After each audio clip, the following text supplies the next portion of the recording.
એક આપની આંગળી વાંકી થઈ જાય તો સીધી કરવામાં તકલીફ પડે છે.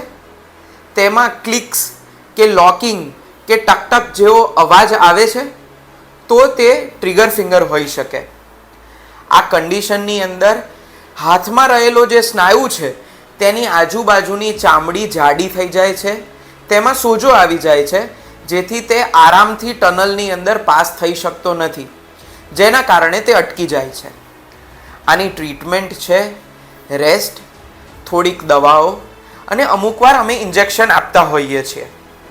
પરંતુ એનાથી ફેર ના પડે તો easiest option is a single stitch trigger finger release, એટલે કે એક જ ટાંકાનું ઓપરેશન હોય છે જે લોકલ એનેસ્થેશિયામાં કરવામાં આવે છે અને પેશન્ટ તે જ દિવસે 1 થી 2 કલાકની અંદર પોતાના ઘરે જઈ શકે છે.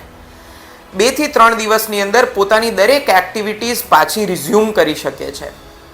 સો if it is triggering, get your trigger finger released immediately.